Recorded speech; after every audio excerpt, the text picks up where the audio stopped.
Yes, guys, how you doing? Welcome back to the Spurs Talk Show. Sorry about the blue background. I was keeping everybody awake because it's getting dark outside.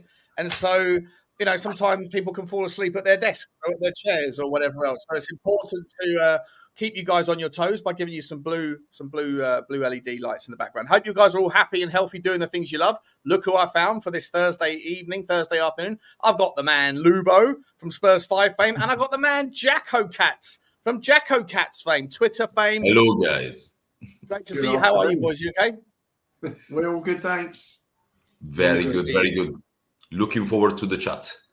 Yeah, lots to talk about. We've got some transfer news, views, and clues. We've got some statistical data stuff regarding the fewest Tottenham sit bottom. Not only do we sit bottom of the home form league, we also officially sit bottom of the through balls game. Which is, I think, quite meaningful. I think it might be by design with the tactics. We look to get the ball to the wingers before they break the back line, before they break the line, or whether it's because of I don't know. Some people are blaming Xavi Simons for that, which I think is madness. But anyway, we're going to talk about it all. Before I get into that, guys, a couple of quick things. You may see, if you're watching this on YouTube, you should see at the top of the comment section. There are two links pinned in there. One of them is the Spurs 5, which is obviously Lubo's channel, my channel, and the other boys' channel. And we're live tonight at 8 o'clock. But also Jaco Cats' channel is in there as well. YouTube.com/at Jaco Cats. If you are watching this either now or if you're watching this on the replay, please go over to Jaco Cats' channel. I love Jaco. I love his tactics. I love his technical breakdowns. I love his passion for football. And you should all be aware of him if you're on Twitter. He's big in the. He was big in the Spaces thing, but now he wants to focus on YouTube. And I forgot last time he was on a couple of weeks ago. Completely forgot to plug his channel. So I need everybody. There's over 100 people here right now. I need everybody that hasn't already. Please click both of those links to Spurs 5 and to Jaco Cats. It won't take you away from the stream. It just opens up a new tab and then smash the subby and show your support to the boys, guys. Let's start with this, shall we? Shall we start with this particular tactical thing? I think it's important to get it out of the way, and I want to show it to you. Where is it? Where is it in my list here? Here we go. Arsenal play the most through balls in the Premier League this year. They have 40. And then the other teams at the top end of the table are the teams you'd expect that are in the creativity department. But right down the bottom, Jaco, I'll start with you. Right down the bottom, amongst teams that are somewhat relegation candidates, Tottenham have only attempted successfully 4 through balls in 11 games in the Premier League. Why? Tactical standpoint, tactical setup for Thomas Frank. I feel like this statistic is, as you said before, meaningless. Meaningless, not completely, of course. You need to put context into it to have a little bit of like. If you see these stats like that, you think, okay, we are by far the worst team in the league, and we are playing football that is not even watchable. I don't agree with it. I feel like we are playing a different football. Also, we started to change a little bit the progression from wide to the middle, especially against Newcastle in the Cup, against Copenhagen, and maybe I'm forgetting another game, but I'm sure there was 3 games. So basically 2 of the last 4 or 5 games we played with a different kind of progression. The fact that that 3-2 didn't yet land in the Premier League. So all these statistics are because we are just trying to progress so far from Porro to Kudus. A lot of time in the beginning of the season, we tried this pass from Porro to Kudus. That is still progression in my eyes. So maybe it's not... It's not exactly what people want, but it's very effective. So in that case, we prioritize that, and we didn't prioritize the through balls that are centrally, because you need to put a through ball centrally. And as we know, we lacked a little bit in terms of central progression, but I feel like it was on purpose. And I feel like we need to give a lot also of credit in certain ways to Thomas Frank, because no one likes it. Everyone wants to progress in the middle, being a kind of dominant team in the middle. But in reality, he inherited a team that was struggling a lot defensively, that was finishing 17th with a lot of losses. So basically, in the beginning, he was trying to put a more solid team on the pitch, not allowing the opposition to score a lot of goals, not allowing us to get out of certain games, to build some confidence. And then with the more that we go in the season, I'm expecting those numbers to go up for sure, because we will have more options, especially with Kulusevski, Maddison, and other players coming in. So I don't feel like that's a fair reflection of how good we've been this season. We've not been the worst team in the league. And I feel like other than 2 or 3 teams in the league in general, the football played has been quite disappointing in general, not only about Tottenham. So I feel like it's a little bit out of context if I need to be 100%. Yeah, so I don't disagree. I think there's always context that you have to apply to these things. Lubo, what's your take, mate? Like, I'm going to bring up some other things in a minute. I think we've looked at this, Lubo. Last time I was on the stream with you, we were looking at the data MB with the various midfielders we have, right? Pape Sarr, Bentancur, Berghvall, and who's the other one? Bissouma, Bentancur, Pape Sarr, Polinia as well. And if you actually sort of compare this, let me bring this. If I can bring this up on the screen, the progressive passes are, Do we not think, Sean? Yeah, go on. Sorry, mate. When you look at the teams that are at the top of that list, Arsenal got Gyökeres, Liverpool have got Ekitike, Man United have got, or Sesko's injured, they've got, you can play through balls to Cunha and Mbuemo. Man City have got Haaland, Villa have got Watkins, and there's your top 5. Everton surprised me being up there, but when we played up there, they played a lot of balls directly to Beto. Palace, Mateta, Chelsea, Pedro, and they've all got centre forwards that are better than ours. Yeah, but I don't think through balls are necessarily just aimed at No, but for me, you're looking at, if you're playing a through ball that's split in the centre backs, you're looking for someone to come on and get on the end of it and finish it off. So you're looking majority of the time, percentages wise, with your best striker, which currently is Micky. All the wingers, right? Can't be in 2 places at once. So yeah, all the wingers, and I think that. So I said this earlier on Football Inc. Like, I think that people think that any of these stats where Tottenham sit at the bottom is somehow a criticism of Thomas Frank and his style. And I don't think this particular one is. I think, I've got lots of problems with the way we're setting up at home, for example, but I do think that the way he plays football in terms of the wing forwards, when Kudus is playing, we feel like it's more efficient to get the ball to him before he takes the fullback on. Yeah. And try to take the fullback on. And if he wins a corner kick, great. Set pieces, everyone goes up. If he doesn't, we get the corner, we get the cross coming in. It's not particularly successful most of the time.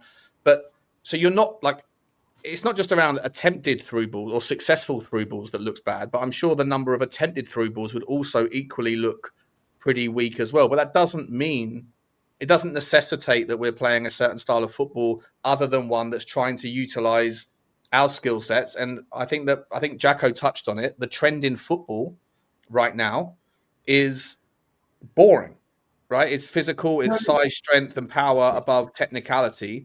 And Tottenham are getting the ball when he's fit. Tottenham are looking to get the ball and feed Kudus every single time so that he can take the player on. And like I say, if he gets to the byline and he crosses the ball in, it usually doesn't result in too much. But if he gets the deflection into a corner kick, then we get the results after the fact from the set pieces. So the fact that we're not doing a lot of through balls, I don't necessarily think it's a problem, but I do think it's a testament to the style of football that he's trying to play, which is playing to what he perceives to be the best advantage we have, which is probably Kudus. If you look at one of those 4, just to say very quickly, if you look at one of those 4 that I think was a through ball, albeit a chip ball, is that the West Ham one? Romero to Berghvall for the goal at West Ham. Yeah. You had your Steven Gerrard type run coming in from behind through the heart of the opposition defence, and we don't do that enough. And I just think it's a result of Frank setting up the team to play in a certain way because of, unfortunately, the lack of a top centre forward. If you had Kane or Son, prime Kane or Son playing there, I'm sure there'd be through balls coming through all the, pretty much that'd be up in 20 or 30 or 40. So also, I would love to see how many of those 4 through balls was ending up into a goal or a huge chance for us.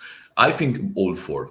I'm having a guess right here. All 4 of those through balls ended up in the huge chance for us. And I want to see how many of the 35 through balls of Manchester United end up into a big chance. Because sometimes through ball looks nice to say, but in reality, it's all about effectiveness in football. You can put a lot of through balls, and I'm also very curious. Maybe someone can tell to me how many through balls we played against Copenhagen, how many through balls we played against Newcastle in the cup. I'm sure a lot more. Just because we played with a 3 at the back, 2 in midfield, and 2 number 10s with Xabi Simons and Kudus in the middle. Even against Leeds was maybe another example.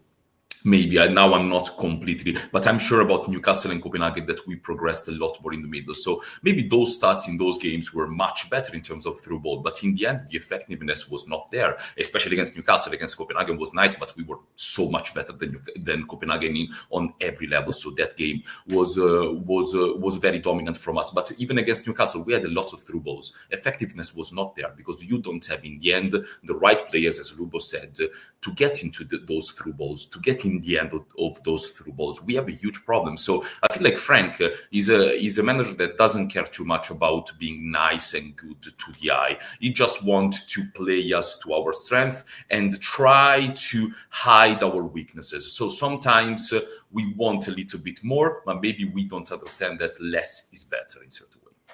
Johnson Doncaster's another one. Yeah. Goal, sure. Johnson against Burnley, I've seen up on the comments. I'm sure that the 4 through balls are 4 goals. I'm sure or 4 yeah. Does it actually give, Sean? Does that stat actually say how many goals came from? No, it would be nice to know. Would be nice. That would be interesting. That is an incomplete stat, isn't it? It's yeah. It doesn't even say whether they're completed through balls or attempted. I'm assuming they're attempted. I'm assuming they're completed rather.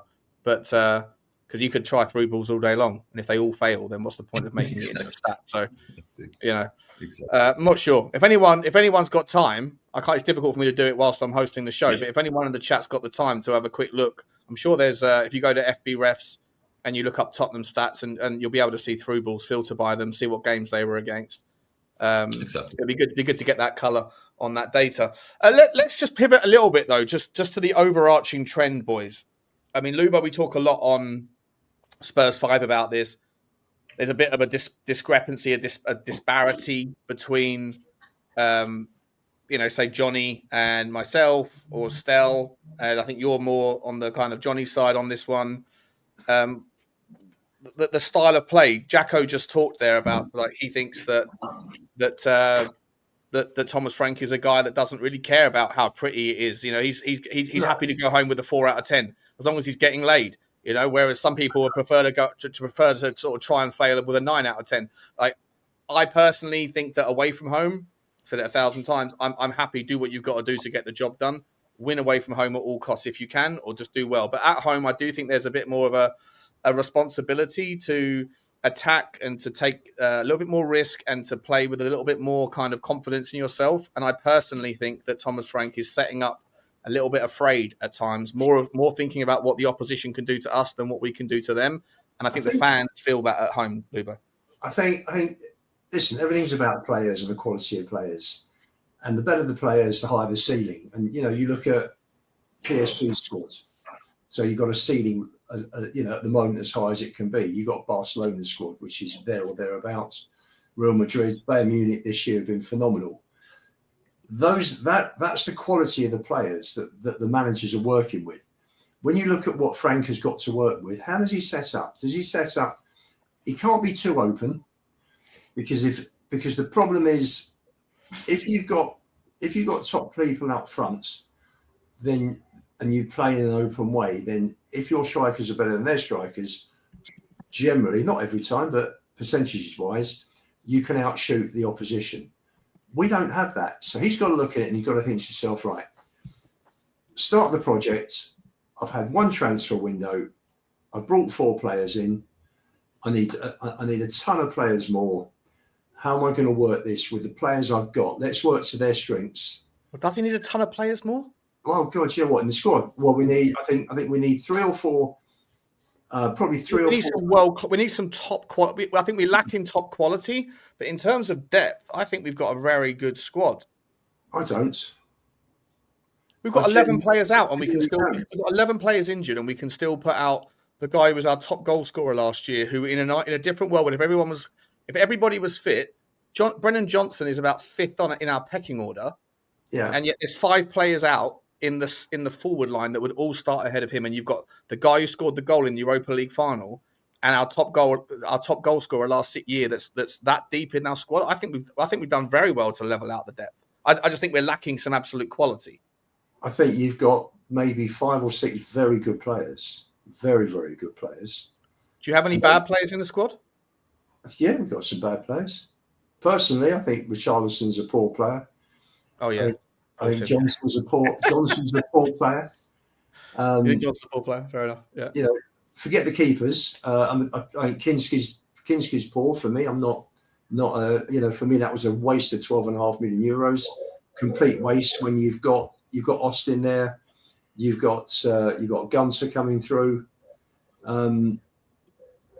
We need proper quality. You've got kids that are there that will be good, that are starting to come through but aren't quite there yet. Berghvall and Udogie are probably at the top of that. You've got kids ready to come through, which will be next season, like Micky, Moore and Vuskovic.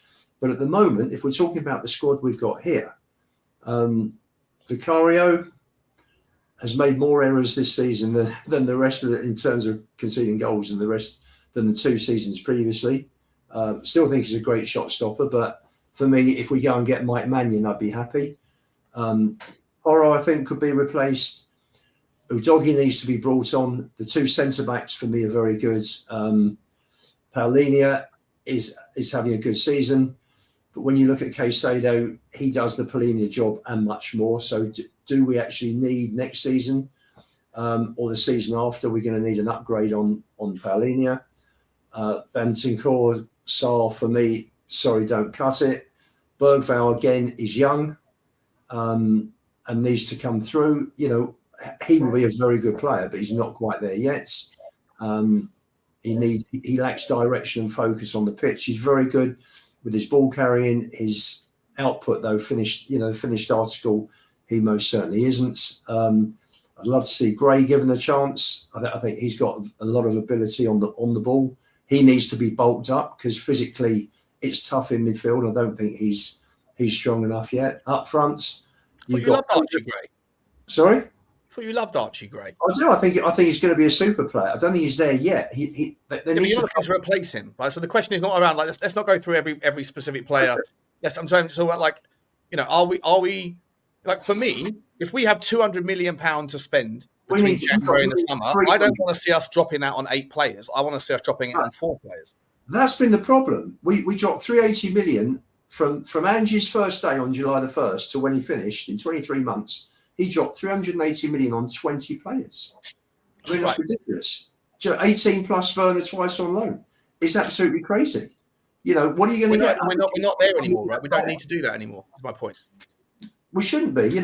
Liverpool will get it right. I mean, they're struggling at the moment. They've got a few. They've obviously got the Jota situation. Obviously, has rocked the club. A lot of new players coming in as well, so it's not a surprise. And they also, instead of spending all that money on this, they should have spent half the money on Gahey because their need for was more at centre back than centre forward. But we're short, Sean. We are short. I know we're short. I don't understand we're short. Jaco, do you understand what I'm saying there, mate? I just think that I'm not saying that Tottenham's depth is incredible like Arsenal. I'm not saying that.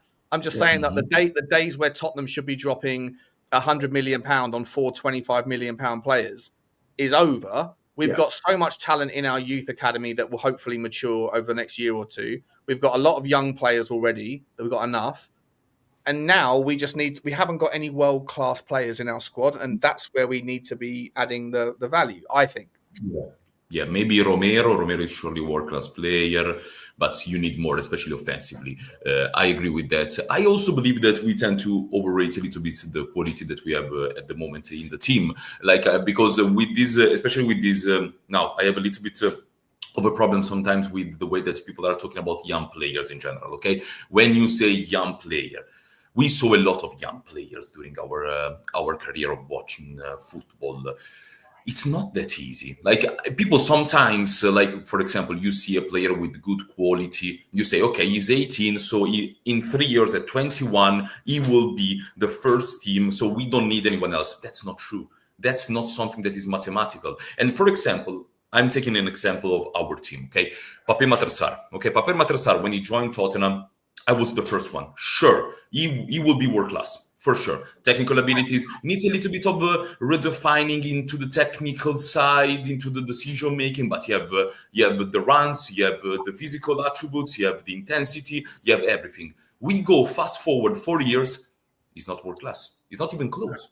It's not even close. And the narrative before is that you don't need anyone else because you stop Pape Matar Sarr from becoming a top player that he will be in the future. In the end, we end up today without a player that Pape Matar Sarr should be, but still the Pape Matar Sarr of 4 years ago. And that is possible. This is an example of 90% of young players, because a lot of time we overrate the growth of a player from 19 to 22.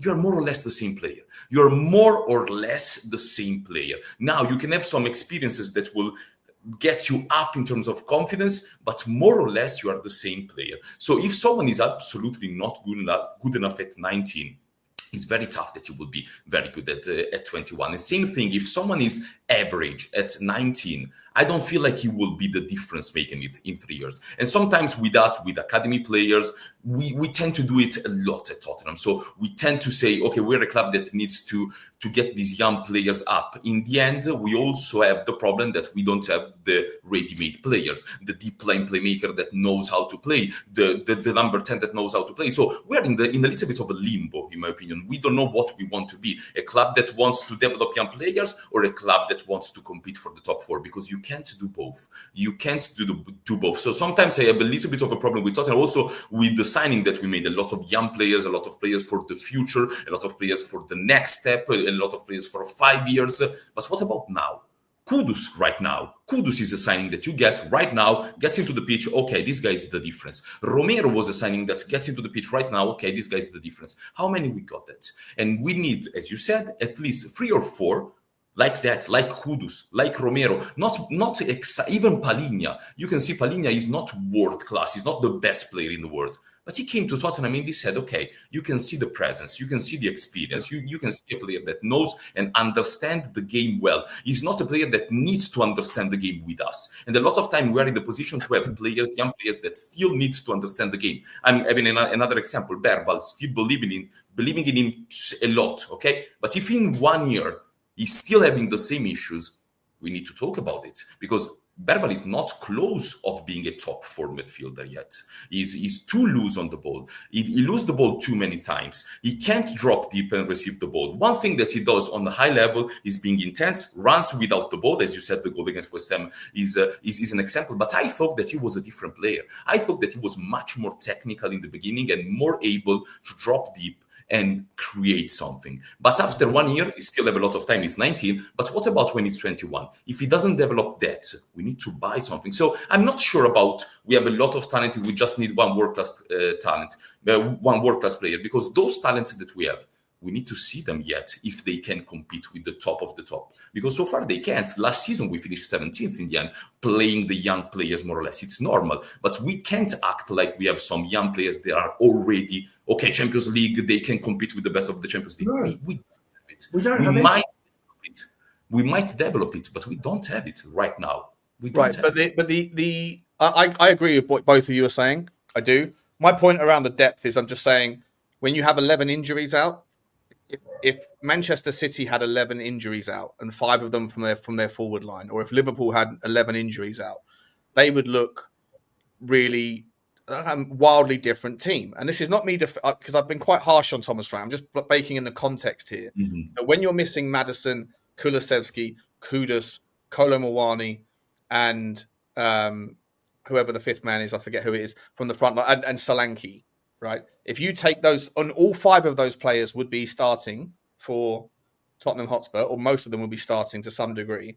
If you take out 5 of the top 6 players of Liverpool's forward line, it looks entirely different. And I'm just saying, if you can still put out Brazil's number 9, a player that is, and listen, I'm spinning the story a little bit. You don't understand what I'm saying, though, right? You get it. You still put out Brazil's number 9. You can still put out the Europa League goal scorer, match winner, and Tottenham's best top goal scorer last season. You can still put out the wonder kid that is Xavi Simons, and you can still put out the French under-21 talent that everybody's been wrong about for so long. Like we do have depth. We like to be able to have 11 injuries out and still put out a team that's capable of playing football and getting results and being 5th or 6th in the league. It's not that bad. My point, I'm not saying that they're all not improvable upon, but I'm saying that Tottenham Hotspur are not going to be able to drop 500 million quid. And so if you have 200 million pounds to spend in January and the summer, let's say a 200 million pound budget for the next 2 windows, 250 net, whatever, something like that, do you go and drop it on 25 million pound players? I'm not saying that if a Mascara doesn't come along for 15 million quid, you don't snap him up. Of course, you take the opportunities where you go.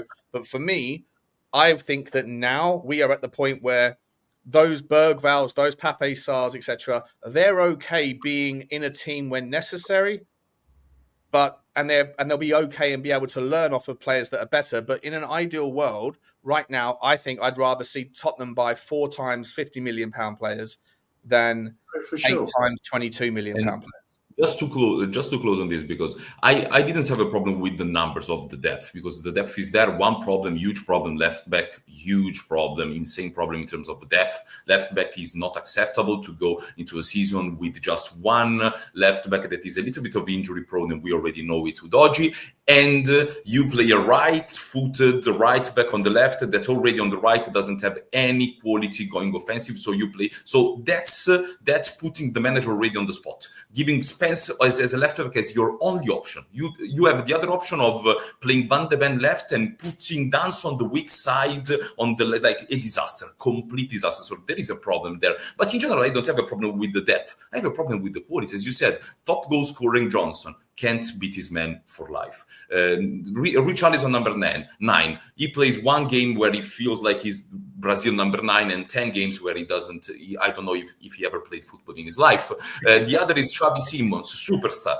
Yeah, not superstar performances. And I was the first one very excited, and I came to the show to talk about it. And I also think that we played him also in certain positions that are his best position. For example, against Copenhagen and against Newcastle, that is best position in my opinion, but not a superstar performance yet, not a superstar level. Now, people have gassed out a lot the Copenhagen performance. Guys, it's Copenhagen.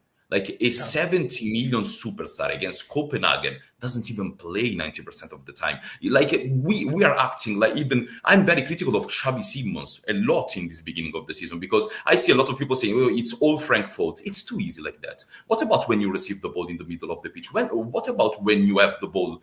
What are you doing with it? He's not taking enough shots. He's not trying the killer pass. He's not trying things. He's just there, And I'm missing Kulusevski a lot in this moment, but a lot, because I'm realizing how fucking good Kulusevski was. Kulusevski came at 21 years old from Serie A into Tottenham in January without preseason, without anything, and he was the game changer. Immediately you watch Tottenham games and you said, we never had this. Like in the last year, we never had this. When I saw Xavi Simons, I'm not saying we never had this. You know what it is, though, Jaco?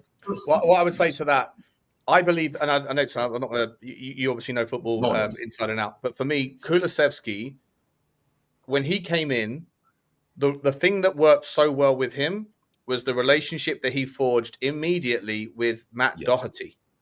Those two linked up on the right-hand side, and they just connected like chemistry. Weird. Why? Like, no one rated Matt Doherty. Nobody cared about Matt Doherty. No disrespect to him, but everyone was like, oh, wait, he ain't. We're still trying to fix our right-back solution. We haven't replaced Kyle Walker.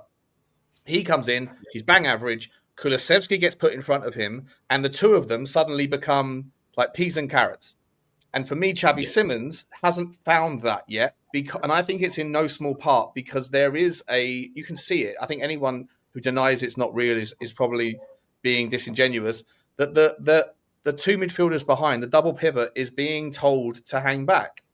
They're not allowed, they're not afforded the right to get forward. And so Xavi Simons receives the ball and is looking around him thinking, like, where's my options? On the right-hand side, he has Brennan Johnson, who's hugging the touchline, who can't beat a man. On the left-hand side, he's trying to take on Dorgu.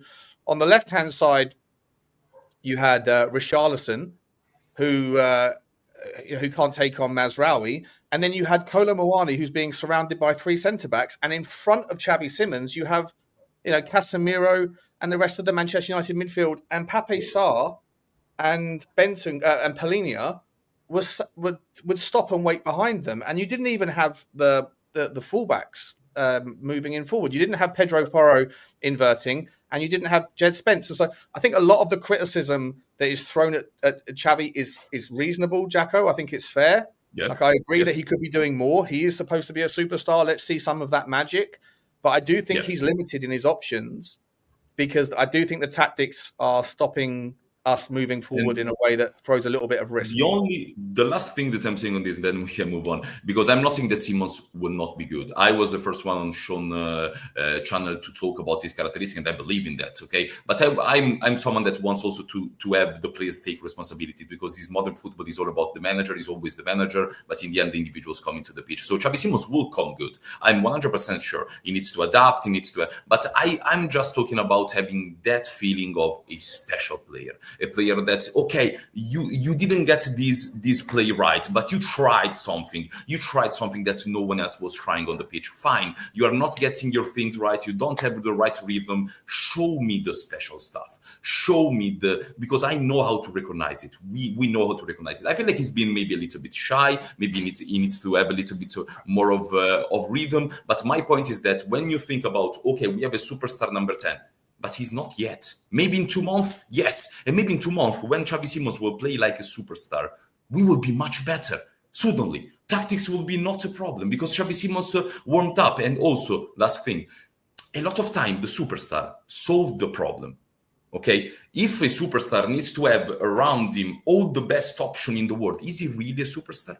Like, sometimes the superstar, and we saw it during our career watching football, is someone that gets out of a tough situation, solve your problem. This moment, Xavi Simons, I'm not saying he is a problem, because he's not, but he's someone that you need to put a lot of context around him. He's not someone that can solve a little bit with a spark of magic the game. He needs to be like he needs to be associate with other people, for sure. Yeah, so relationships, chemistry. We're missing, what we're missing? You talk about someone coming in that is going to make an impact like Paolo Di Canio.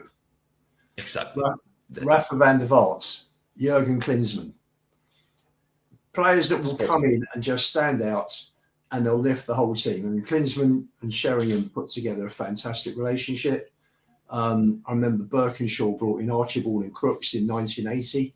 That they dovetailed. We had some great years with them in the early 80s, with 3 trophies in 4 years. And we are lacking. Simons is young. Udogie is young. Udogie, I think, has regressed because of Postecoglou, and unfortunately he's injury prone, which they've got to sort out. But once they can get that sorted out, I think he will be. For me, I'm really excited at the potential that Udogie has. Yeah, me too. We are short. We're short. We're short in the 9. Odebear's been much better in the last few weeks. He's not the finished article though. So we got no finished article in the 11 or a 10 or a 9, which leaves us heavily reliant on Kudus in the 7. Who's very selfish. Right. We don't, I think, because he looks up and he thinks, who am I going to give it to? I mean, if we're gonna give him that grace, shouldn't we also be giving Xavi Simons that grace? Yes, in terms of the lack of movement up front, we were sitting watching. So I've got a nice high seat at Spurs. We're watching on Saturday. Romero's got the ball and he's looking and he's looking and he's looking, and nobody makes a run. They're all static. So it goes from Romero to Van der Ven, over across to Spence back to Van der Ven, and this is what's happened. And while because you're not getting runs, we're just pushing the ball across the back, across the back line. The opposition set up. They've got all their men behind. They're all organised. They get the 10, 11 men behind the ball. We can't break it down because there are no. Because that's not just a Tottenham problem though, Lubo. That is a football problem. The Premier League has pivoted towards this thing where, for me, I think the man-to-man marking in the midfield, right? Everyone's going man-to-man, or 15 teams in the Premier League have gone man-to-man, which makes it very, very difficult for teams to. You only have a few options, right? When everyone's going man-to-man, if they're doing it very well, and also the ability for the low block teams to amplify and improve their own defensive capabilities has like accelerated quicker than the teams have been able to figure out how to break them down. So there's that problem with defensive block. And then if you have this kind of man-to-man marking thing, then there's only a few ways that you can get around that. One is for the individual player to win their duel with the individual opponent.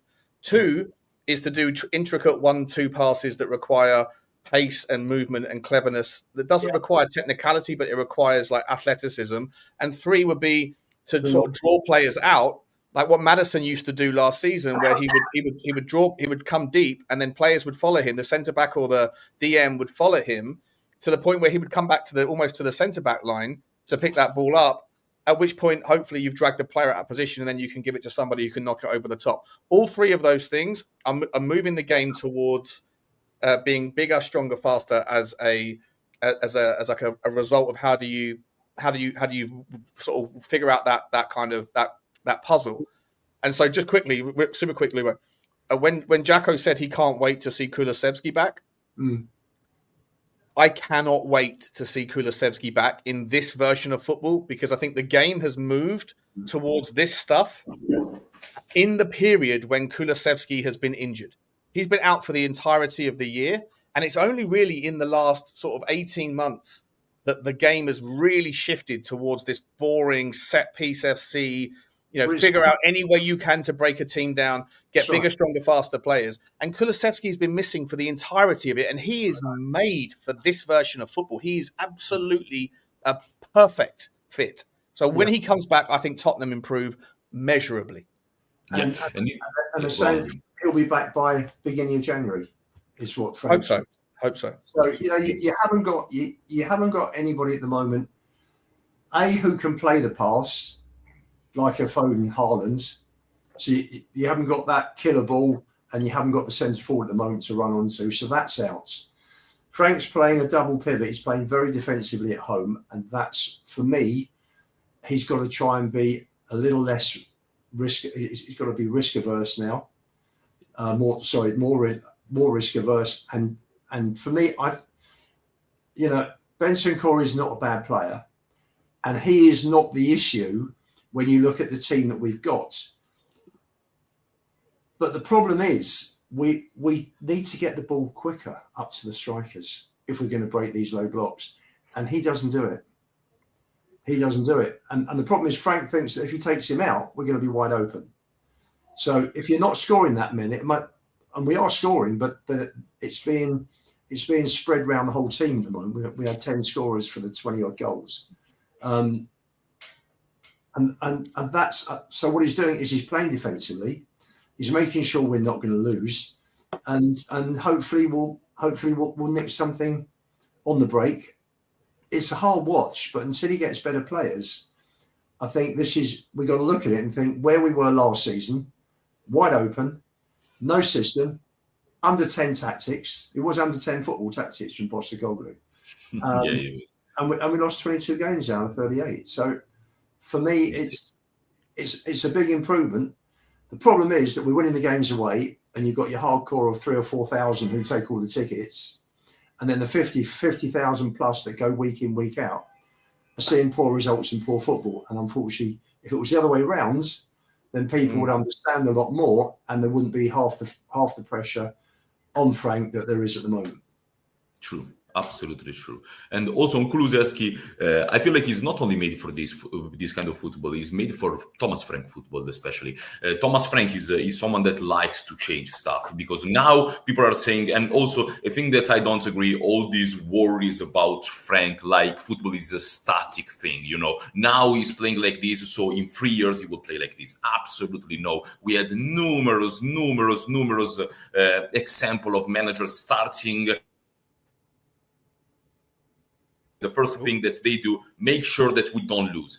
Then we will understand how to win pretty. But make sure that we don't lose in the beginning. Is the fact that we had Ange Postecoglou before that was completely different. He came here and he said, we play my way. What is your way? That in the end, if you don't have your player, it's just, as Ian said, completely open. So it's a different thing. So I'm sure that he will evolve a lot. And also he's evolving in this season with those 3-2-2-3 that he played. And Kulusevski is a player that can play in the 4-3-3. He can play in the attacking midfielder. He can also play almost as a striker. And this, we saw that, for example, against Sheffield a few years ago, that he played as a striker and he scored 2 goals. So he basically can play everywhere you want him to play. I'm going as far as saying that he can be a number 8. I'm going as far as saying that Kulusevski, with his energy, with his physicality, with his understanding of the game, he can be also number 8. So he's a player that will help Frank to transition from one way to the other. And the only of Xavi Simons sometimes that you can see that when you talk about Kulusevski, you talk about Kulusevski coming to the pitch and everything changed. With Xavi Simons, every time that I'm seeing people talking about him is Xavi Simons and then we build around him the team. That's not how it works. You need also to be effective in certain situations, in different situations, in different scenario, especially in the high-level league like the Premier League, where the physicality is at the highest level. You can't not take the duels, because even if you have a lot of players around you, you have still Caicedo near you and the other profile that are very physical. So I feel like it's all about Xavi Simons getting the rhythm. It's not about he doesn't have around him. I feel like he's like, even when you have a simple pass in the middle, he doesn't take that pass and he make the easy pass. For the number 10, that's a little bit of a problem, because the number 10 is the one that makes that pass. And as much as I was a little bit of critical of Maddison, Maddison was doing it consistently. When you see that pass, is the number 10 Maddison that take the responsibility. I'm making that pass. I'm not letting Romero every time making every single pass. I'm taking that pass. So I feel like with Xavi Simons, we just need to have patience, but also we don't need to act like Frank is doing everything wrong, because he's a little bit on the fact that he still needs to get in rhythm, Xavi. So it's a little bit of a thing that I don't agree that is all about Thomas Frank. And with another manager, now Xavi Simons would be one of the best number 10 in the league. I think he's struggling by itself. I think regarding Tom, just 2 things here, Jaco. With Thomas Frank, can you imagine what system he would play with if he had Xavi and Iniesta and he had Javi Villa and Lionel Messi up front from Barcelona in 2009? So wonderful. Exactly. So he will play in a completely different way. The one thing I'll take issue with you on Kulusevski, and my big worry with him, is that if we want fast, free-flowing football, he slows things down. He gets the ball on the right. He always turns in pitch onto his left foot. He's very, where that's good. Games like Rangers last season up there, cut in. In fact, there were 2 goals he scored against Chelsea on the Saturday when we lost 4-3, where we cut in on his left foot and hit the near post to put us 1-0 up. And then he played a 1-2 with Maddison and hit a lovely ball across the keeper at Ibrox 5 days later. That's his strength around the box. In midfield, I find he tends to slow the game down, because the ball comes to him and he turns in and he holds it. Kulusevski. I think that for me is the one negative with Kulusevski. Where do we see him playing? Right. So for me, I don't know how long this. If he had that picture in his head that Modric had, Dembele had, Eriksen had, where the ball comes to him, he's on the half turn, bang, pass straight away you go. Kulusevski doesn't do that. He gets it, he controls it, he moves off with it, and I think last season, Lubo, he got confident, a little bit overconfident that he could take on the world at times, because he was used in a way that he was running through walls, he was able to body people, he was able to keep people at bay whilst dribbling, and I felt like he he started the season so well, and then by about sort of December time, he became. I'm not sure if it was a little bit fatigued. Like people were calling him four-lung Kulu, right? Like he's got this, unbelievable stamina on him. But the second half of the season, I think that there was a bit of a problem with his. I agree with you about his willingness to release the pass at times. I think he was just trying to do it all himself. But I think that was also under an Ange system that was really struggling.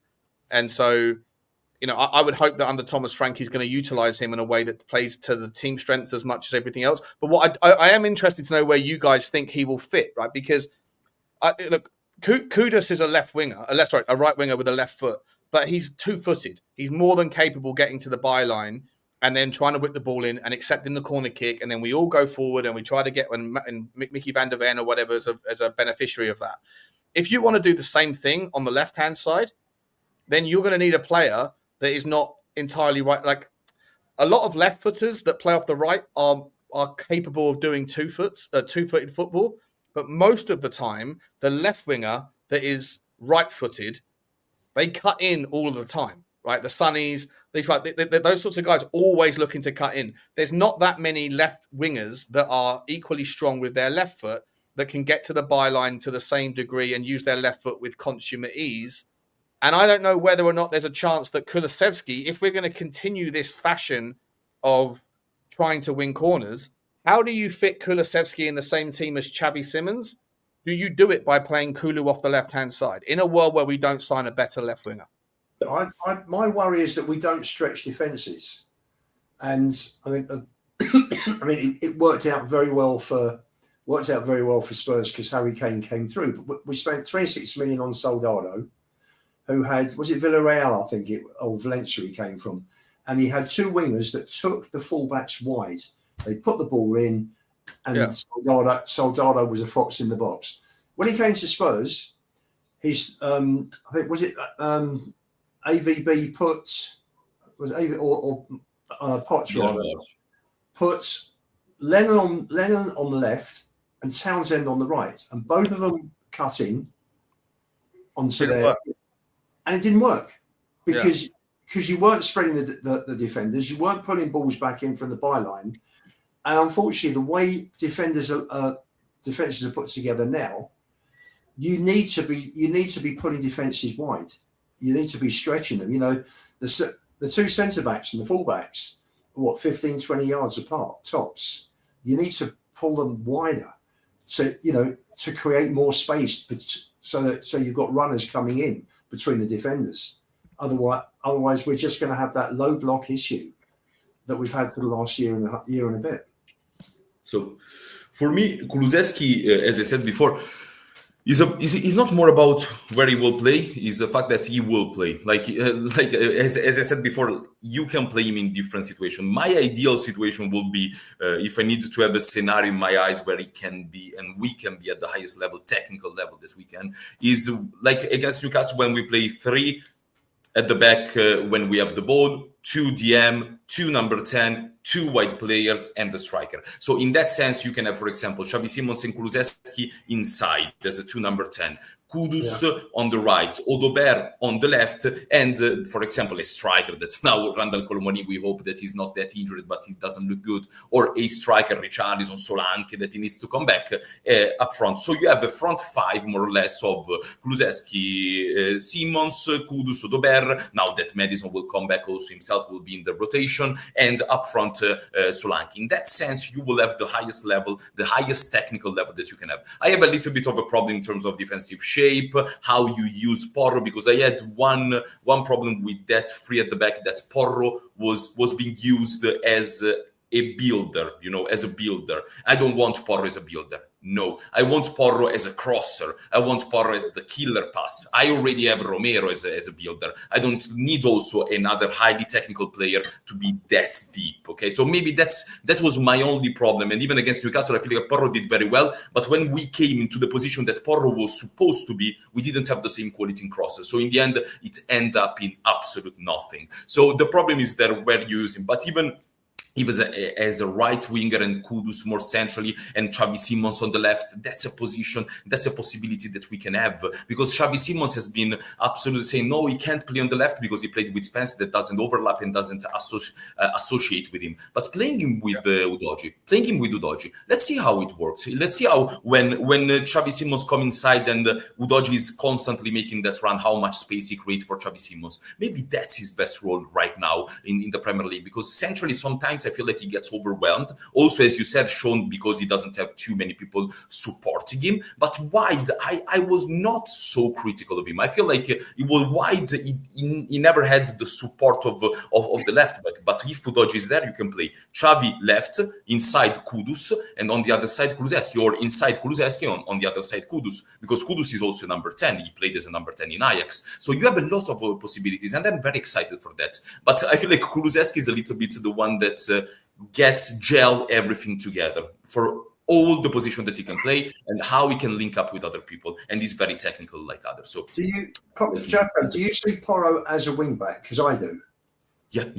Porro in the Now, I have a huge problem against Manchester United. I just want to touch against Manchester United. People were very critical about how we played against Manchester United. Frank explained it, in my opinion, in a brilliant way. Like, they studied Manchester United. Manchester United is awful at dealing with crosses. Awful. Every time. So they put Randall Colomani and Richalison to make the two constant runners in the middle to try to hit the crosses.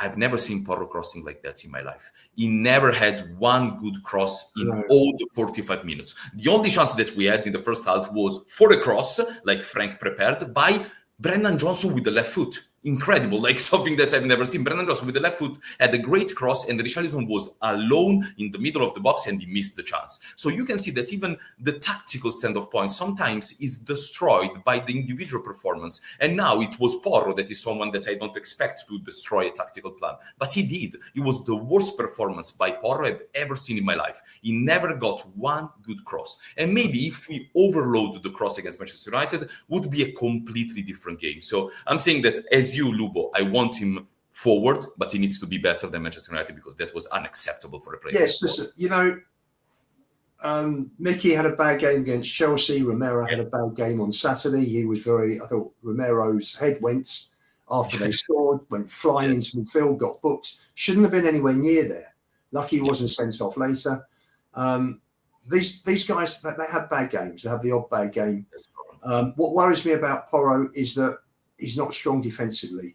He's better this season than he was, but you get a good winger there, they'll take him. They'll take him to the cleaners, and that's why I think he is. Conte bought him as a wing back from Sporting, wasn't it? Yes. Udogie was bought by Conte as a wing back. Yes. And for me, where you've got, next year for me, you keep Romero and Van der Ven, you bring Vuskovic in, you've got a brilliant back three. Yeah. For me, you play Porro and Udogie as wing backs, and there's the basis of your team. For me, three at the back suits the players we have, and a manager comes in and he might bring in 2 or 3, 4 players like Frank did this season. You've got to score a 25, so you've got to work to the strengths of the entire squad. You can't just say, "Great, I've got 4 here. I'll switch the whole system." Postecoglou made that mistake with Spurs and with Forest, and paid for it with the results and the jobs. So for me, you've got the basis of you've got a 3, you play a 5 or a 4 or a 1-4-2, whichever way you want to play it with your wing backs. I saw with United on Saturday, they played the 2 wing backs right on the touchline. They spread the whole pitch. Let me ask this, guys. Let me ask this, right? So, you're getting some. Your hair looks lovely. I know. It's very bad hair. I need to cut it. So. That's why I wear a hat. Jaco, should have a cut like mine. I've got good competition here. No. Let me ask this, guys. So we're linked with a few players today, and we've linked with quite a lot of players over the last similar players, right? We're linked with a lot of players at the same time. I mean, I can go through the name. Just we'll reel them off quickly, right? Ivan Toney is a big link, a big story. Apparently, there's rumours out today from I forget the guy's name. Ex-Tottenham coach, King, ex-Tottenham scout, King, who said that if he's Ivan Toney turns around and basically forces a move. And if he says he goes on loan to Tottenham for 6 months, he can go back to Saudi at the end after the World Cup. But basically, he says, I need to go because the only way I'm going to get in the England team for the World Cup is on loan. That protects him from the tax problem of leaving Saudi Arabia. And he said, and if he does that, the only place he will go to is Tottenham. So you've got that as an option. You obviously have Dusan Vlahovic, you have Jonathan David. Jaco, I know you're familiar with the Juve situation, so I'll let you talk about those two. Both players that are interesting. Both of them come with high wages. Both of them are not perfect solutions, in my opinion, but both of them are options that are out there. Before we get to any of the normal names, there is a name that we've been linked with today, and we were speaking about it briefly backstage. The son of Dejan Stankovic, who's also the nephew of former Tottenham player Milenko Asimovic. His name's Alexander Stankovic, a DM, defensive midfielder, 20 years old at Club Brugge. And look, I'm a massive fan. I love Brugge. I absolutely love watching them play. At home, I think they are a delicious team to watch. The game against Barcelona was so exciting. Stankovic, he's an ever-present part of their setup that when they're playing at home, they play unbelievable football. I don't think he solves our issue in any way, shape, or form. I don't think he's a solution to what we need in the midfield. But do either of you two have any thoughts or concerns on him? I think he's a very talented player. I've looked at his stats. I've run him through the Y Scout. I like what I see, but the question mark, of course, is Belgian football versus Premier League football. So I have a little bit of I've watched him when he was younger, when I was watching the Inter Primavera and he played at Inter. They had a very good team. They have a very good talented team at the time. I really thought that he was the classic deep line playmaker, very calm on the ball, very collected, finding passes, long passes, short passes, good ball striking ability. Nothing that strikes me with always different, And unfortunately, especially from Primavera and academy football, and I'm sure that you all watch academy football, we know how much context you need to put into academy clips than in the Premier League. Like someone to be really effective into the Premier League, you need to look completely unplayable at certain level. So Dejan Stankovic is a player that for his role is not very flashy, so maybe doesn't catch the eye too much. The concern that I have is that yes, he's good on the turn. He's not incredible on the turn. He's not incredibly physical. He's not incredibly fast. He doesn't have a standout characteristic that you can say, okay, this guy will make it. For example, Adam Wharton on the half turn in 1-2 touches, he can find incredible passes. I feel like he's average, Stankovic. He's a good player. He's doing well at Bruges. Putting him in the Premier League in a struggling Tottenham, and you are the deep line playmaker, I feel like he's a recipe for disaster because he's 20 years old and he doesn't have the big enough shoulders, to handle this kind of pressure. So if you want to come in, he's another player that you need to get ready in 2 years. So the same thing that we were saying before. Another player that won't be ready now, that might be ready in the future. But I don't see the incredible characteristic that maybe I saw, for example, with Berghvall. When I saw Berghvall, I said, okay, this guy has something different. Now we need to develop it, but he has something different. I don't see the different in Stankovic. I feel like he's a very tidy player, though, so not a bad player for sure. Okay. Well, Lubo, you familiar with him, Lubo? No, I'm not. But the way I look at it is that, do we need another 20-year-old? Probably not, no. We probably don't. Archie Gray could be the guy. If we're looking for someone we want to play that, develop for that role, maybe then Archie Gray is that guy. Well, Frank sees him as an 8, not a 6. Yeah, and I see him that way as well. For me, if you're going to wait to see if a kid comes through, and you're going to stick with Palhinha for the next couple of years, because we don't have a replacement for Palhinha. If he gets injured, there is no replacement. If you're looking at the kids that are out on loan, then and he's got some way to go because he's only playing League 2, but he's absolutely smashing it at the moment. There's a kid I saw 2 years ago for the youth team who glides like Modric does on the ball, and he twists and turns. His close control is absolutely phenomenal. My worry is that he is a bit lightweight and a bit small, but Tyrese Hall is a very, very talented player. Yeah, but he's going to be 2-3 years before he's ready, right? That's 2 or 3 years. So the question is, we've got all these kids coming through. Will some of them come through? I don't know. The two obvious ones that you think are Vuskovic, who's smashing it up now in Germany, did in Belgium, did in Croatia. The kid's 18, and he's of a certain level at the moment. And Mikey Moore, I think, providing he has a really good season in Rangers, he'll grow up as well. I think they're possibly the next two. And then you've got the kids coming through, haven't you? Like Luca Williams-Barnett and Byfield and Thompson. So there's no shortage of kids. For me, it's about buying established players. And so let me ask you guys that then. So as an Italian football fan, Jaco, before we get to that forward line, Locatelli is a player that everybody in the Tottenham fan base is screaming for. Yes. What's his situation out there in Juve? Is there any chance at all that the Don Paratici can make something work? There is a chance. There is a chance for sure. There is a chance for sure because he's not and I'm going to say it because I see a lot of English people that are very excited about Locatelli, but really excited about Locatelli. I don't feel like he's that good. And I'm going to say it why. He's very stiff. He's not fast on the half turn. He's not mobile enough, easy to dispossess in certain situations. One thing that he stand out, long passing range, ability to pass, lovely.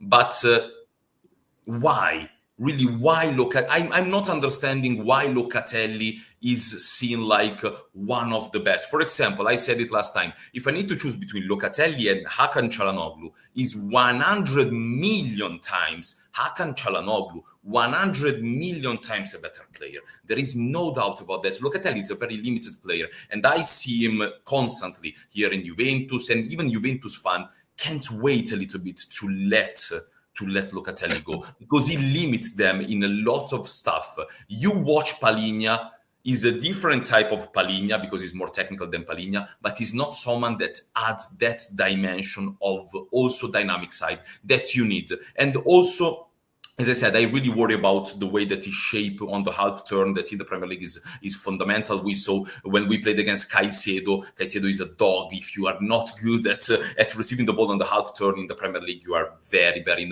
in a bad position. For me, we can get to Locatelli. I don't understand really all the hype around the Locatelli. I guess this is the thing, right? So I think this is some of the things we've been looking at. Okay.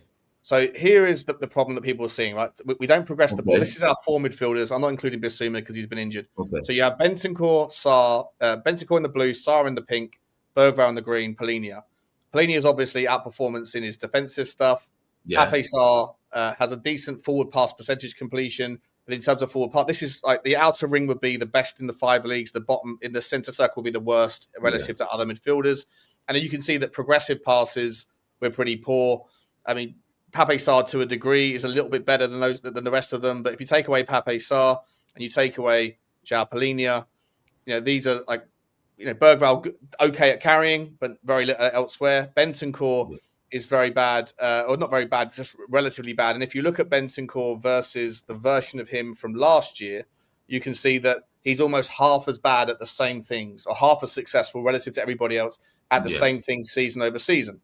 So if you can remember how tight those heat maps were, and you look at Locatelli, for sure, that's why people are looking at him. But I've just pumped in your Çalhanoğlu. That's a graph, though. That's a graph. He's not a player. You need to watch a player. Like for example, Hakan Çalhanoğlu is 2 times better technically. He can strike balls without even you realize that he strike the ball. So that's a real top level deep line playmaker. Another player that for me is and maybe you can put it also in the graph. Another top level is the Bayern Munich one, of course, Pavlovic.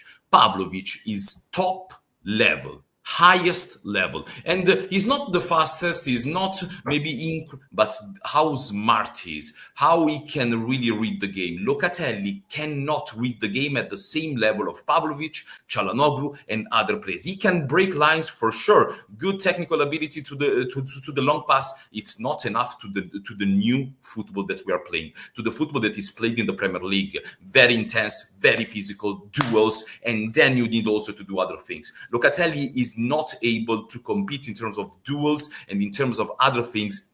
I know that in the Serie A, he looks well. Put him in the Premier League, it's completely different. The dynamic side of Locatelli is lacking too much. So for me, Çalhanoğlu, Pavlovic, levels above. Also for mobility, for other quality that, in my opinion, people overlook when you need a deep line playmaker. Because the thing that Wharton is very good, and I'm talking Wharton because Wharton is maybe my favorite. What is Wharton really good? It's not about his passing. Yes, his passing is very good, but look at how he shapes when he receives the ball, how strong he is in the challenges, how strong he is when you need to dispossess him. That's what makes him a real top deep line playmaker. It's not all about the passes. So if you see passes, Locatelli, one of the best in the world. It's not only that football. Football is much more than that, especially now. So I want to go for Locatelli when we need a deep line playmaker. We don't have it. So we can choose anyone. We can choose anyone because we don't have it. So let's choose someone younger in terms of his prime. Let's choose someone with more potential, or let's choose someone with already more quality than Locatelli. But if we get Locatelli, is a profile that we don't have, and he surely improves us in certain things. I'm not disputing that. I'm just saying that I would prefer Çalhanoğlu, Pavlovic, and Wharton, other players. What about João? Would you take João Gomez from Wolves?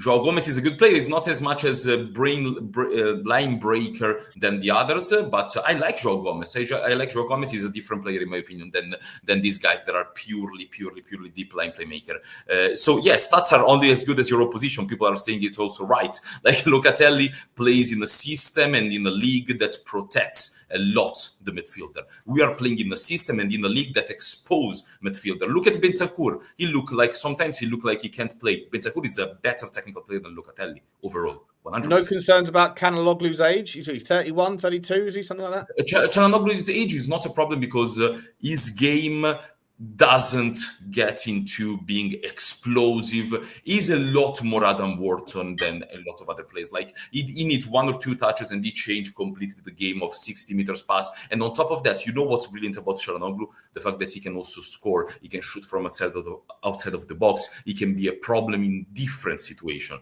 And Stiller is another one that I prefer to Locatelli. So I'm saying that if we get Locatelli, fine, because we don't have one. But there are at least 10 players that are better than him, more or less on the same wages and more or less on the same money. So I would go for something different. Yeah, Stiller looks good as well. I like Stiller. Stiller is very good. But Jaco, you can see how Frank's struggling with what he's got and why we play the way we play. You know, we're talking about all these players, and I'm sure all of them would improve the club, would improve the first team. 100%. Even Locatelli will improve us. I'm not disputing that, as he said. It's the fact that he's easy to improve us, you know. So sometimes you need to go to a certain degree of improving, because improving is easy. We don't have a deep line playmaker. You put Stankovic, he might improve us because he is a deep line playmaker. But how much he will improve us on the long term? How much he can sustain a certain level? That's the question. Ruben Neves is your number one choice would be Pavlovic or Çalhanoğlu, yeah? For me, Pavlovic is the number one, but he's very unrealistic. Pavlovic is young, he's experienced, he played in Bayern Munich, big shoulders, really big shoulders, and he will be perfect. Çalhanoğlu, again, experience, Champions League experience, multiple titles, and technically would be the best player that we have, Çalhanoğlu. If he gets into the team, best technical player that you have available. So yes, he would improve us a lot. Good shout in the comments, Ruben Neves. Another player. He's not a bad shout. I love Ruben Neves. He's a great player. He's out of contract, by the way. Have you seen? I got 4 pages here. 4 pages of players that are out of contract in the summer. These are all the Spanish and Portuguese ones, right? So Ruben Neves is up the second on the list there. There's a lot of good players in that list. A lot of good players that are out of contract in the summer. Yes. Yeah. We've got the. I see Timo Werner is an interesting. Yeah, Timo Werner. We're going to bring him back for one last dance. One last dance. There's a lot of good players, right? Even if you go to this one here, we got Yves Bissouma is obviously one of Tottenham's own that's out. I'm not sure how many other players on this particular list here that I'd look at that would improve us. There are some interesting ones, not exactly deep lane playmakers, but there are more interesting ones. Right here, of course, we got Last Dance of Paulo Dybala. Pablo Dybala. One more try trying to get him out of Roma. 10 years later, but still, we are here. Yeah, look, I mean, listen, even at left back, Rico Henry, if he can stay fit, I would take Rico. I love Rico Henry. I think he's a brilliant player. Tanguy Ndombele, he's out of contract again. Last dance. The one name on that list that stands out for me is Mike Mannion. I think he's a brilliant goalkeeper. Ooh, where's he on that list? Let's have a look. I'm going to put one name for you guys that maybe are not regular for the Serie A, for the goalkeeper position. Guys, keep an eye on him. I feel like a lot of people have already understand. For me, it's the best right now in the Serie A, Miles Villar of Roma. Miles Villar of Roma is insane. Incredible keepers, Villar. Seriously, if you didn't check out, maybe go on YouTube, watch his stuff. I'm not saying that he's better than Mike Maignan, but in goal for sure is better. And with his feet is an improvement of Vicario. So I was thinking about it last time. I said, if we need to improve on Vicario, is Miles Villar for sure. Mike Maignan is also injury prone. That's the problem. How can you be a goalkeeper and being injury prone? That's something that is really, really happening every season at AC Milan. For me, Miles Villar in the last 2 seasons has been the best goalkeeper in the Serie A. And he's 24, 25. So he's very young also for his... How highly, Jaco, how highly do you rate Vicario? Vicario rates him quite highly. I feel like he's a good goalkeeper. He's not a top goalkeeper like Villar, like other, because he doesn't have the technical ability to play football and to get those kind of passes consistently. Even the long passes of Vicario have a huge problem with it. Huge problem. I feel like the fact that they are so unsuccessful is also because he strikes the ball badly. He doesn't strike the ball with force. The passes are not decisive enough. Are very easy to read for a centre back. So sometimes I have a problem with that. But in terms of shot stopping, is elite in my opinion. Vicario is elite in terms of shot stopping. Is below average in my opinion in terms of passing. So in the end, you have an above average goalkeeper, nothing crazy. Miles Villar, Mike Maignan, all these guys are a little bit different. Yeah. A couple of super chats quickly. Marzi, big up to you, Marzi. Hey, afternoon all. Come on, you Spurs. Member for 22 months. Mate, very much appreciate your ongoing loyalty. Tommy boy, I hope you are okay, my man. Thank you very much indeed for your support. And Adam Horlock, always here. Hello, Adam. How are you? He says, still got my receipt from the other day, Sean. When you said, when I said Semenyo comes in at the beginning of January, you will be tipping your hat. I will be tipping my hat. If that happens, I said to you, I like the way you dream, Adam. I like the way you dream. Dream on. I don't think it's going to happen. But if it does, salut. It would be fantastic. I don't think he's going to come, Adam, but I do appreciate you. I think if he does leave in January, he'll be leaving to Liverpool personally. But I don't think so. Oh. If I can respond to one, meanwhile, Shoni, I can respond to one thing. Like, it's not possible to coach Vicario to strike the ball better. As a coach, as a UEFA C coach that I've been developing young players, if there is one thing that is really tough to develop, even at 8, 10, 11, 12 years old, is the ball striking ability. It's something that goes a lot with the talent. At 27, is absolutely impossible to improve the ball striking ability. It's a lot about feeling. It's a lot about having the talent to do it. So I'm coaching a lot of 10, 11, 12 years old guys, and they can improve a little bit the ball striking ability. But it's one of the things that you have since you are 8, 6, 7. Players that are elite in ball striking, if you watch them when they were 7, 8, or 9, they were already good at that. So I feel like ball striking is something that you can't improve. So Vicario will always have this problem. There is no way that no one can coach talent into a player. That is absolutely impossible. He's a fantastic shot stopper, isn't he? His reflexes are, his reactions are brilliant. He's like a cat, The less time he has to think about things, the better he is. The more time he has to screw things up, the higher the likelihood. Guys, please do smash the like button for me. I haven't asked. I've been focusing on the conversation, which has been fantastic. But please do smash the like button. Like has been smashed, says Teddy. Smash the rest of it as well. Hit the subscribe. By the way, guys, there are 300 people here, give or take. there's in the top of the chat, there is the links to Jaco Katz's YouTube channel. Please do sub to that. Just click the link. It will just take you up to a new tab. Smash the sub. And also, of course, Spurs 5, which will be on in 2.5 hours. Lubo, myself, and Stel have got 2 special guests tonight. There's 2 guests. Jaco, we'll get you on the Spurs 5 one Thursday as well, mate, if you'd like to come on. It'd be great to have you. We'd love it. I'm sorry for Lubo because I didn't know about the Spurs 5, but now that I know, I would be very happy to come there and talk about football as always. I would really appreciate it. Be sensational. You have to get involved in a couple of fights, though. That's what we do over there. We for sure. You have to get some. There's your man. There's your man. Bill Bell. Lovely that. I'm very jealous of that photo. I'm very jealous of that photo, to be fair. I'm very. But I'm also here to fight a little bit about football. It's all in good spirit. It's all about the game. Mate, love that. Last question, guys. We'll round up in 5 minutes. Last question. Obviously, the top end of the pitch, right? So I did mention it about 10 minutes ago. Ivan Toney. I can't think of the guy's first name. Something King. I forget what his name is. It's not Ledley. It's someone else's King. Danny King, is it? I forget the guy's name. He says that he believes that Ivan Toney will essentially tell Al Ali, look, I'm not going to get in the England team over here. So let me go for 6 months. I'll come back. Let me go. And, take a paid, sort of hand over some of the money of his wages, whatever. If Ivan Toney was to do that, he says that Ivan Toney would have he would come to Tottenham to play with Thomas Frank. Is that the most realistic striker signing that is also a desirable striker signing? Or do you see Tottenham going after someone like Dusan Vlahovic, who on this channel, the audience is very hit and miss whether they want Vlahovic. But all of the reports are saying that Bayern Munich are looking at Vlahovic, that PSG are looking at Vlahovic.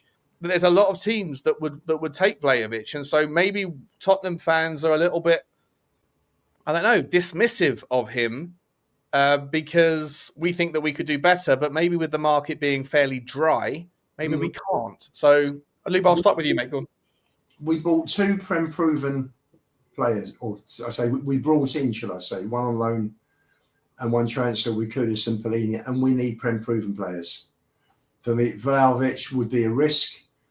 People might say, you pick him up at 20, 25 million. Do you need to look at situations? When you got Toney coming in, who again, Prem proven, will do the job, will score goals, holds the ball up, brings players into play. I'm sure will dovetail nicely with Kudus and Odobert. And for me, I think he's the one. If it's going to be a loan, and the scouts are out.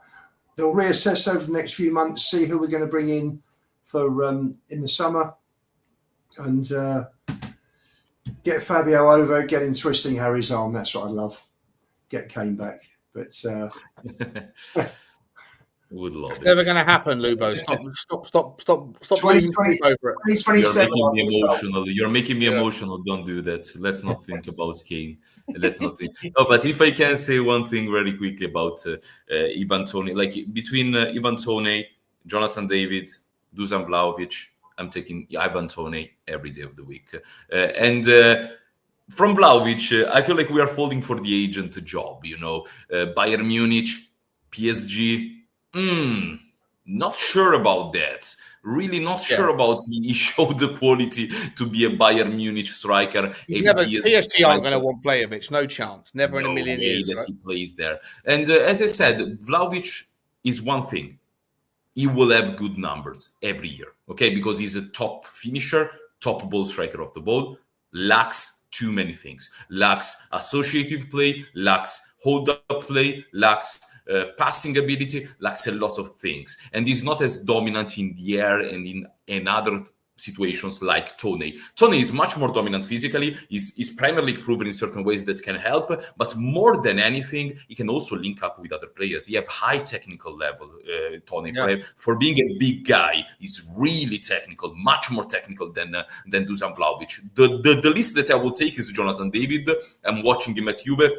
he struggles so much with his touches, with everything. So I don't know if it's a bad moment and I'm watching Jonathan David at the lowest of his career. That can be possible. But the things that I'm watching is not getting one thing right. And he's at 0 goal at Juventus so far. And last night he had a huge chance and he completely missed the ball. So you can see that he's a very erratic striker. He's a very confident striker. If he's confident, he's fast, ball-footed, so he looks well. If he's not confident, he looks completely lost. Ivan Toney is more consistent. Good or bad, he will deliver those stuff. Good or bad, he will deliver those things that we need. So if Tony gets on the pitch, I feel like he will be our best striker. And Randall Colomoni is someone that I love, but unfortunately he fractured his jaw in his first start. The lack of Tottenham is something that is incredible because he never missed one game in 5 years. Randall Colomoni gets to Tottenham, he destroyed his jaw. That's absolutely and his thigh as well, right? Dead leg and a dead face. Incredible, incredible, brother. Sean, can I just ask Jaco? In the 90s, I used to go out to Florence and Prato for the woolens who sold fabrics. And they're all massive Fiorentina fans. Ooh, and in those days, I know big rivals with Juve. And in those days, they had players like Batistuta. What has happened to Fiorentina? They're rock bottom of Serie A. Insane stuff. Now they are, if for people that doesn't know, and then we can lose, we can close. Fiorentina is dead last in the Serie A. Never happened before in their history. It's something never heard of. The problem with Fiorentina, like they got players that are not the level required. Is always the same problem. They had one player that I loved, that was Alfred Gudmundsson from Genoa. That was someone that I loved, absolutely loved. He looks lost. And also they keep changing manager. Now they had Pioli, they had another one. The problem is that, in my opinion, when I watch Fiorentina, they don't have quality, especially defensively. Like in Italy, if you don't have a good defensive structure, you are done. And they are very weak at that. They are very good up front, and I feel like they will be safe for sure. Right? Moise Kean, a player that I love. I love Moise Kean. Moise Kean is a top player. And Albert Gudmundsson are two very good players, but they are not enough behind them. There is nothing. I feel like it's the fact that when they got Pioli is another very interesting manager, that he will try to play his way like Ange Postecoglou more or less did with Nottingham Forest. So the level was not required for Pioli to play that kind of football, so they dropped down. I feel like he's not a fair reflection of the quality of the team. They will finish around mid-table in the end of the season, but the start of the season has been absolutely atrocious. They have few qualities. Moise Kean, Albert Gudmundsson. If they relegate, I hope so we can get Moise Kean and Albert Gudmundsson for basically nothing. So I will look forward to that, but no, I don't feel like they will get anything.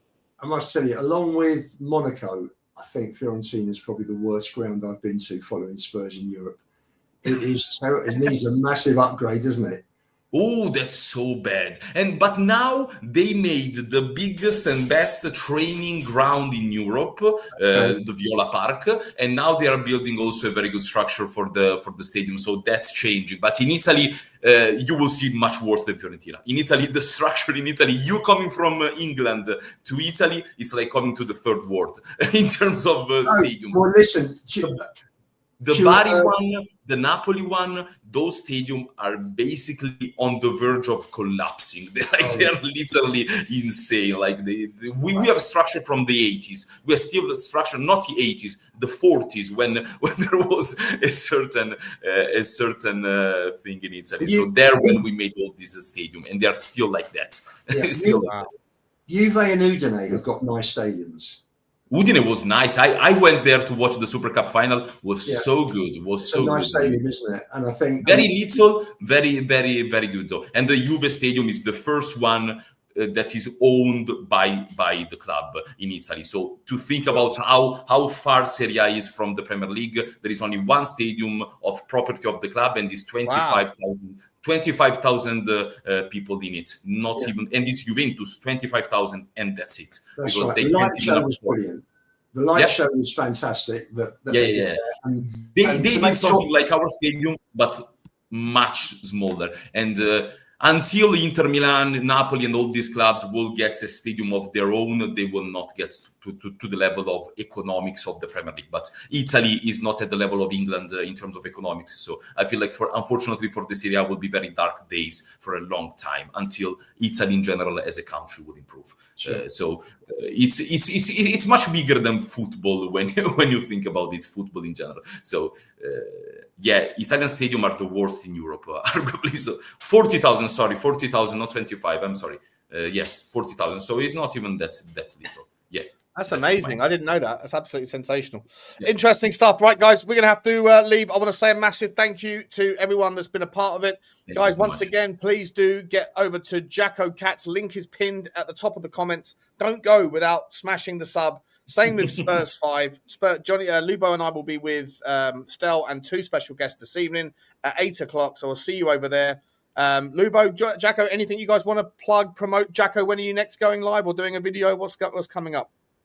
I don't know. I have no idea. I have no structure, but I will go to Spurs 5 when you want, guys. The next thing is going to Spurs 5. I feel like it's nice. I have some recognizable face also on Spurs 5. I think John is there, Lubo is there, you are there. So in the end, I know more or less everyone, so I can go there. So you can see me there the next time, I feel. Fantastic, man. Thank you so much for coming on, Lubo. What are you plugging? Thank you so much. Pleasure. I'll see you in a couple of hours, Sean. See you in a couple of hours. Guys, we'll see you later on. Thanks, everybody. Please like, subscribe, and comment. And as always, we'll see you next time. Bye.